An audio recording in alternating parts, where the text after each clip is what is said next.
Sup nerds and welcome back. This is a very special episode. This is a deep dive into one of my favourite celebrities, one that my family and top nerd Ashley has been ripping me about since we did our second ever episode of the podcast, believe it or not, which I believe was our dive into the DCU. I'm still kind of keeping it vague, even though the thumbnail and title probably gave this away by now. But I don't want to dive right into it just yet. I thought I'd give us a little bit of ambiguity before we dive into the meat and potatoes of this episode and my absolute love and admiration for this absolute marvel of an individual. My sister might have a point, to be fair, with the words I'm using, but I will roll the original clip and let you guys decide if I talked about him too much in just a second. But before that, let's get into the episode.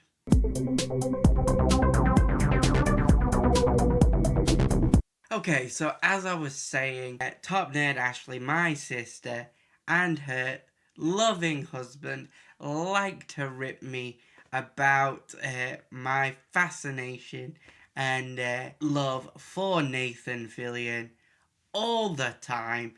It all stems back to our second ever podcast episode, our dive into the DCU. Help, we're talking the DCU and more. I believe that's what it was called. Let me just double check that to make sure that I'm giving you the right thing. I will link it here so you can find it.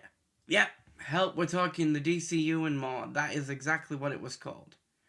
And as I said, it will be linked above for you guys to go find it. But I will roll the clip now of what I actually said in that episode about Nathan Fillion, so you guys can judge for yourself whether I overly talked and built up the legend that is Mr. Fillion, or whether I just brought it up because it was the topic we were talking about. So, editor Ethan, roll clip. Nathan Fillion doesn't strike me as Guy Gardner, really. Thanks, future me. That was all I needed you to do. So let me know in the comments if you agree with my sister and brother-in-law whether I over-glazed Nathan Fillion in our second ever episode, or whether or not it was warranted for what we were actually talking about. I would love to hear your thoughts on the matter, because this is what kickstarted absolutely everything when it comes to Mr. Fillion and my affiliation, and the main reason we're doing this video right now. Now, I'm not saying I'm not a big Nathan Fillion fan. I am. I wouldn't be doing this video if I didn't agree with their assessment. However, I wouldn't have gone as far as they did if it weren't for editor Ethan here to set the record straight.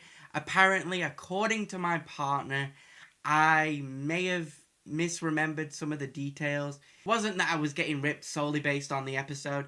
It was that when they asked me who Nathan Fillion was, I was appalled by the fact that they didn't know who he was, and immediately went into a full spiel about who Nathan Fillion was, and that's why I get teased for being a Nathan Fillion fanboy by my family. So Nathan Fillion, before he was the man we know today, as before he captained the Serenity as Malcolm Reynolds on Firefly, before he was Richard Castle on Castle, before he was John Nolan on The Rookie, before he took up the ring as Guy Gardner in Superman or in Peacemaker, or before he was even the voice of Hal Jordan in the Emerald Knight animated film, along with many other DC projects, along with countless other voices that he's done, as well as other characters that he did for Marvel, as roles that he was up for but didn't get, and roles that he's been in that you might not know he did, like characters that he did from Buffy the Vampire Slayer and stuff like that. He was just Nathan Christopher Fillion, born in the Millwood area of Edmonton, Alberta.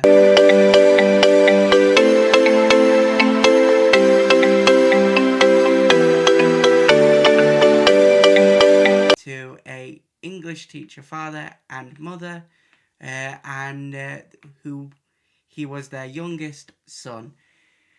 You could say that his creative nature was in the blood from birth due to their professions as English teachers and their passion for creativity and all that sort of stuff. Nathan had a knack for performing from a young age, going on to major in arts and minor in drama at university. Then went on to join the Rapid Fire Theatre and perform in the Dynasty soap opera in improv, which is a live action soap opera all done through improv. Um,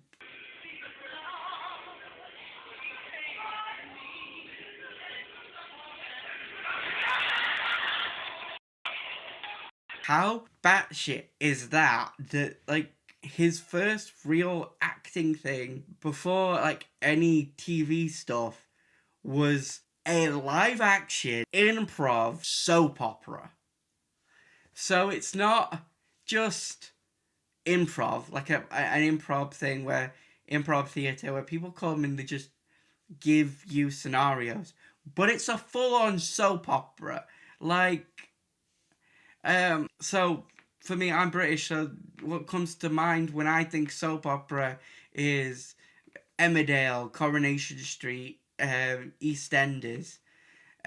So taking those concepts and then combining it with improv and having to do that as a live on stage, I think that's batshit. I can't grasp it, and it like muddled my brain for a second. Like, that is a wild first experience and can probably formulate why he's like one of the top actors in my mind out there, because he's like just able to instantly react in any way that you need him to, and no wonder he can. His first proper chops at acting was all reactionary.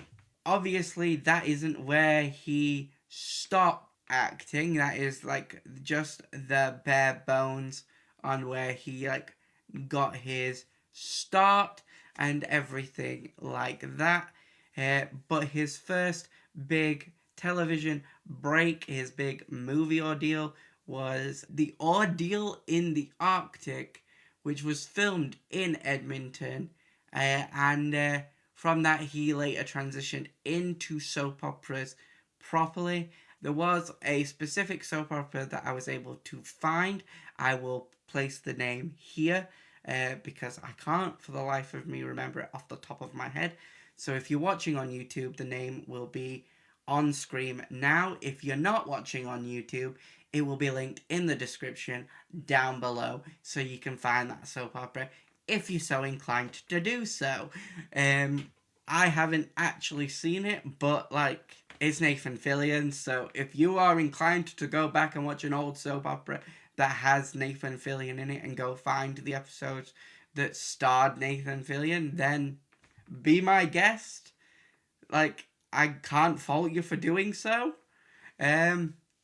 But that is where he like transitioned from doing improv theatre to TV, and we know what happened from that. Like, from moving on from that, he had a couple of like stints doing things, and then he got his biggest break, and I would argue like his most notable break, in the hit show, even though it only got one season, And let's just take a break from glazing Nathan Fillion for a second to just complain about the fact that Firefly only got one season. Why the hell did Firefly only get one season? I will never know. Like, it was so good. Space cowboys. Space western, basically. That's what it is. It's a western in space. Fringes of space. I don't understand. Like, it takes the awesomeness of a western, the awesomeness of sci-fi, and smushes them together, and you get Firefly. And for some reason, for God-forsaken reason, it gets the axe after one season. There are so many shows that are so fantastic, like Firefly, that get the axe after one season. Not to name too many names, but Secret Circle being the other one that grinds my gears. Doesn't star Nathan Fillion, so I won't talk about that one. But like, just, you know what I'm saying. Just, really annoying. But anyway, back to what I was talking about. So he gets his breakout role as Captain Malcolm Reynolds, or Mal for short, in the space western created by Joss Whedon. If you want us to do a full breakdown on Firefly on this channel, I would be more than willing to do that. That would be absolutely amazing. Or if you want us to do a reaction series to the full series of Firefly and the Serenity reboot movie, I would be willing to do that as well over here on the channel.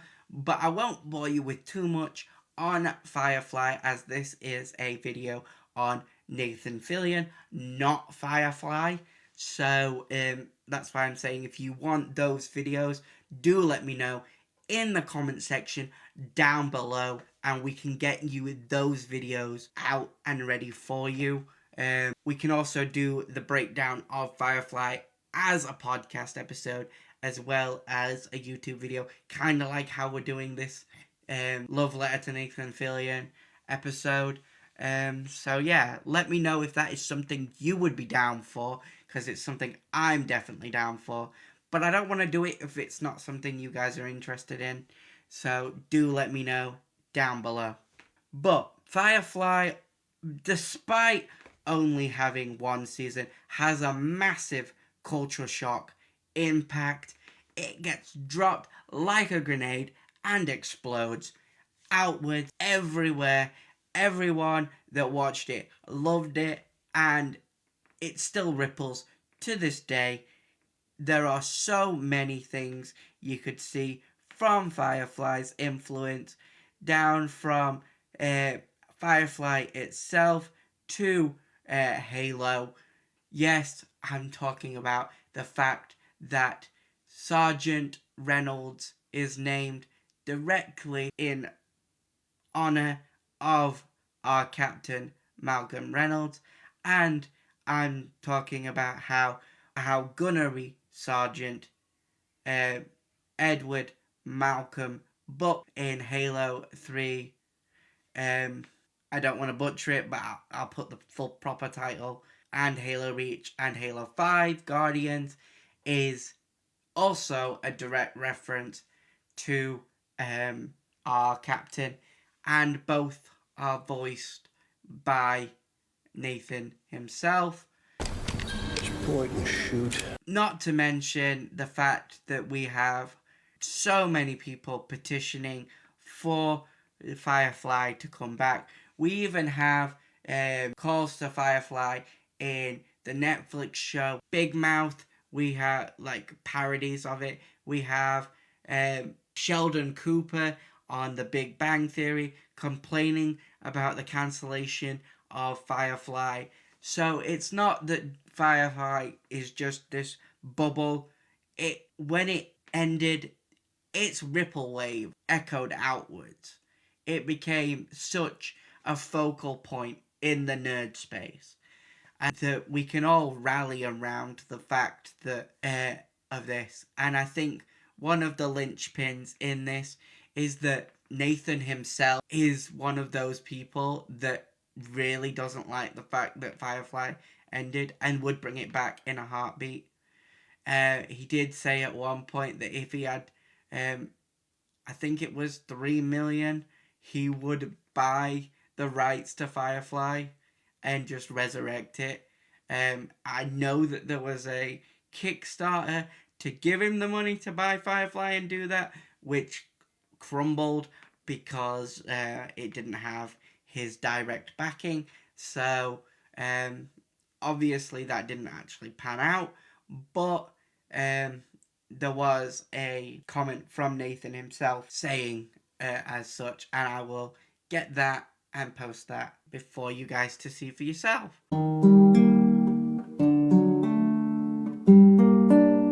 So, in addition to his live-action television films, he's had many voice acting career moves. As I mentioned, he was the voice of those two people from Halo, and he's voiced Hal Jordan in The Emerald Knight, which I think is kind of funny that he voiced Hal Jordan in the animated movie The Emerald Knight and other subsequent DC projects, but then went on to play Guy Gardner in James Gunn's Superman and Peacemaker, respectively. Sorry, kid. Superman couldn't make it. So you got an upgrade. I think that the fact that he went on to play what essentially was originally supposed to be Hal Jordan's understudy, which was eventually replaced by Jon Stewart, because that's why Guy Gardner was originally created. He was originally created to be Hal Jordan's understudy, and then that was like retconned out, and then he was reintroduced after some shenanigans and brain damage and all that stuff, with a completely different personality, and he's then reintroduced as him. I think that's really awesome. I just love the fact that he went and he played Hal Jordan, and then he's come back in live action and played what essentially was the understudy. It's like full circle moment. I think it's really cool that they've done that, like comic book full circle. That isn't actually like the only time he's been in superhero media. He's done a lot of background characters in Gunn's Guardians movies. I was trying to think of the title. Why was I thinking it was called the Rocket movies? Maybe because Rocket Raccoon is my favourite character from the films. But Guardians of the Galaxy is what it's actually called. A lot of background characters in Guardians of the Galaxy. But he was the Holy Avenger in the film Super, which was directed by none other than, drumroll please, James Gunn. Yes. So, there seems to be a long-standing relationship between Gunn and Fillion, which we can talk about. Gunn, we can do an episode on how Gunn likes to use the same people over and over again, and whether that's a good thing. If you guys want us to do that, let me know, as always, in the comment section down below. Moving on from that, we have all his other acting credits, obviously.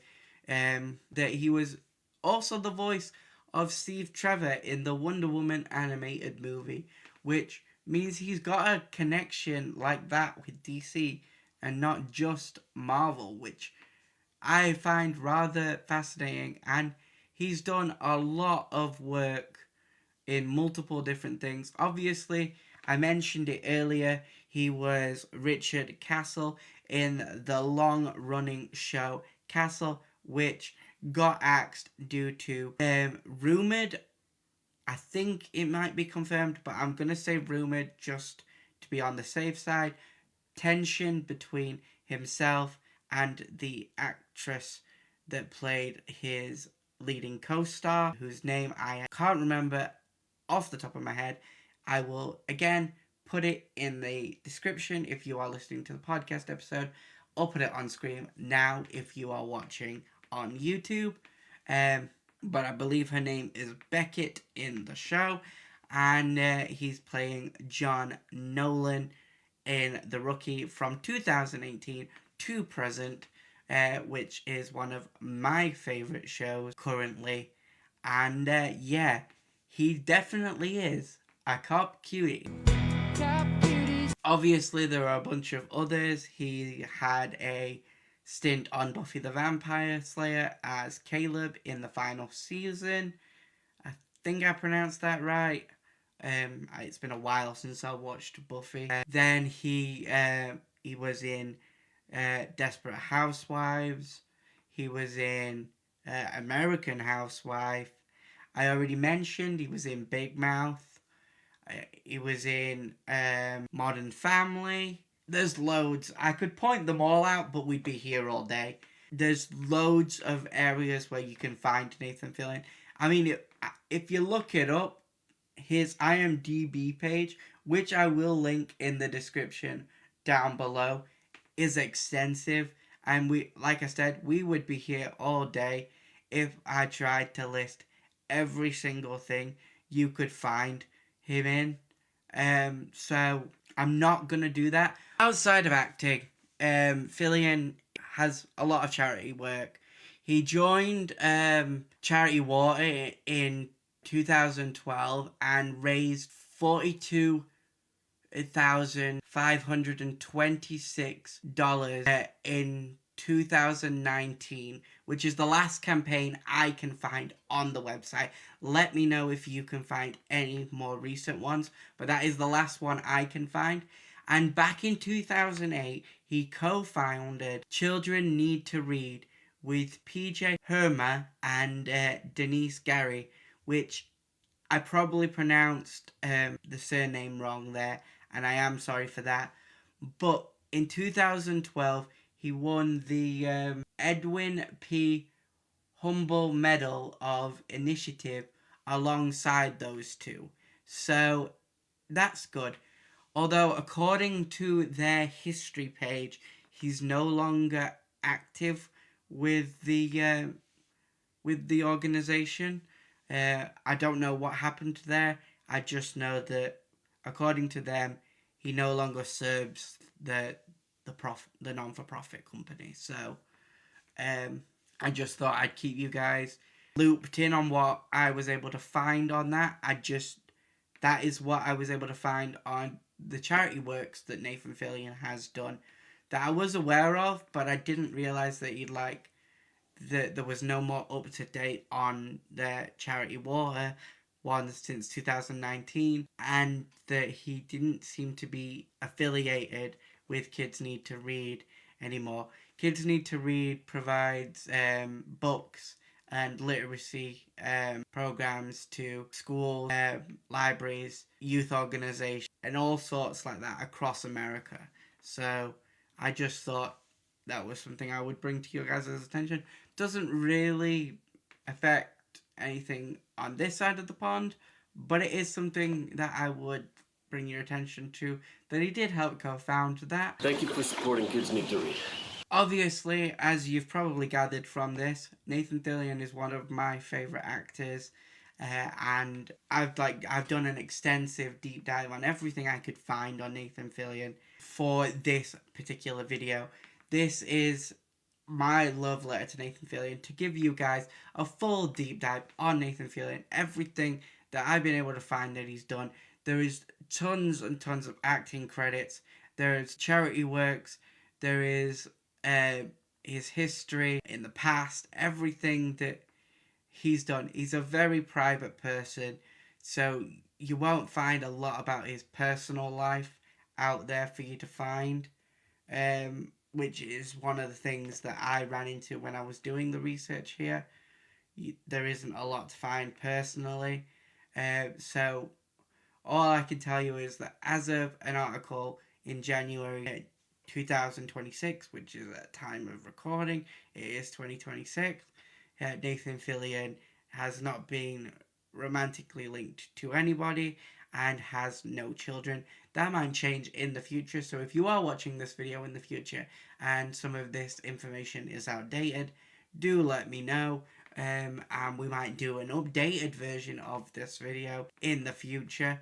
But at the time of recording all this video and podcast episode is up to date with everything I've been able to find. Let me know if there's anything I did miss in this video that you think should have been added to the video to celebrate the awesomeness that is Nathan Fillion. And with that, I'm going to call this to an end. Wish you all a happy Valentine's Day. And with that, as always, everybody, stay happy, stay healthy, and most of all, and say it with me, stay nerdy.